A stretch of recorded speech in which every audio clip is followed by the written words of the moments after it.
తీవ్రత పెరుగుతుంది. తోతాపురి కిలో రూ. 5.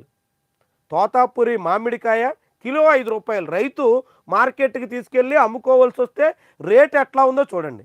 మరి వీళ్ళు ఏమైనా యోగాసనాలు వేస్తే ధర పెరుగుతుందా? యోగాంధ్రలో వీళ్ళంతా పాల్గొంటే ధర ఏమన్నా దక్కుతుందా? రైతు కష్టాలు ఏమన్నా తీరుతాయా? చంద్రబాబు చెప్పాలి. మాటలు వేరు, చేతలు వేరు అన్నట్టుగా కనిపిస్తోంది. మాటలేమో చాలా ఘనంగా ఉంటున్నాయి, చేతలేమో అత్యంత హీనంగా కనిపిస్తున్నాయి.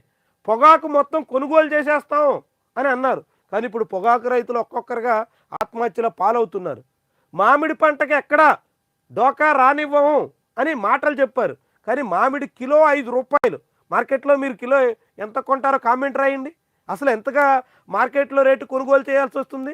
కానీ ఇక్కడ మామిడి గుజ్జు పరిశ్రమల యజమానులు ఇంతగా మిలాఖత్ అయిపోయి సిండికేట్గా మారి రైతుని ముంచేస్తుంటే మరి ప్రభుత్వం చేతులు కట్టుకుని చూడడం ఏంది? ప్రభుత్వం ఎక్కడైనా రైతుకి అన్యాయం జరుగుతున్నప్పుడు ఇమ్మీడియట్గా అక్కడ జోక్యం చేసుకుని అక్కడ కంపెనీ యజమానుల్ని దారికి తీసుకొచ్చి రైతు నష్టపోకుండా చూడాల్సినటువంటి బాధ్యత ఉన్నప్పుడు చంద్రబాబు ప్రభుత్వం ఎందుకని ఆ బాధ్యత నుంచి తప్పుకుంటుంది?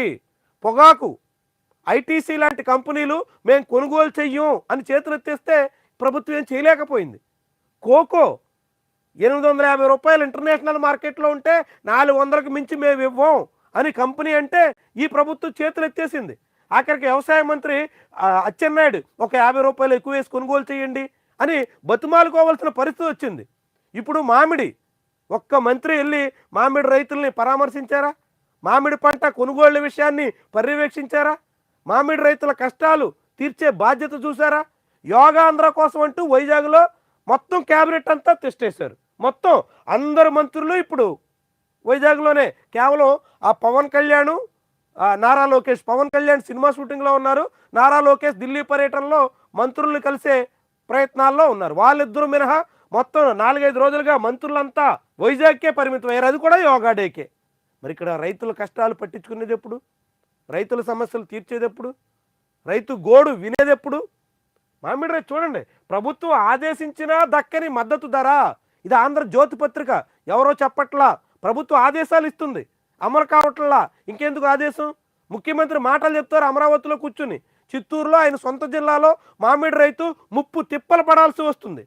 రోడ్డు మీద కళ్ళు కాయలు కాసేలా కంపెనీ నుంచి తమకు ఎప్పుడు స్లిప్ వస్తుందో ఆ స్లిప్ తీసుకుని ఎప్పుడు వెళ్ళి పంట అమ్ముకుందామో అని ఎదురు చూపులతో గడపాల్సి వస్తుంది. మరి ఇంకెందుకు మాటలు చెప్పడం? అమలు కానప్పుడు ఇంకెందుకు ప్రభుత్వం కబుర్లు చెప్పడం, జనాన్ని మభ్యపెట్టడం? ఎంత అత్యంత దయనీయమైనటువంటి దుస్థితిలో ఇప్పుడు మామిడి రైతు విలవిల్లాడిపోతున్నారు. రూ. 12 ఇవ్వలేమంటున్న ఫ్యాక్టరీలు, పెరిగిన దిగుబడి, తగ్గిన డిమాండే కారణం. ఇప్పటికే ఫ్యాక్టరీల్లో మగ్గుతున్న 40,000 టన్నుల పల్ప్ మామిడి గుజ్జు భారీ స్థాయిలో నిల్వ ఉండిపోయింది. కాబట్టి ఇక మేము కొనుగోలు చెయ్యం అంటూ కంపెనీలు రైతుల్ని మభ్యపెట్టే ప్రయత్నం చేస్తున్నారు. తక్కువ ధరకే కొనుగోలు చేసి ఎక్కువ లాభాలు గడించే ప్రయత్నానికి దిగుతున్నారు. నిజంగానే మామిడి పంట దిగుబడి పెరిగితే దానికి తగ్గట్టుగా ఏర్పాట్లు ముందస్తుగా చేసి ఆ పంటని ఎగుమతి చేయడమా, ఇతర అవసరాలకు వినియోగించడమా అనేటువంటి ముందు చూపు యంత్రాంగానికి ఉండాలి కదా, ప్రభుత్వానికి ఉండాలి కదా. ఎందుకు కరువయింది అంటే రైతులంటే లెక్కలేదా? రైతు సమస్యలు అంటే పట్టదా? ప్రకటనలు చేసి చేతులు దులుపుకోవడమేనా? ఇలాంటి సందేహాలు మనందరికీ కలగక మానవు.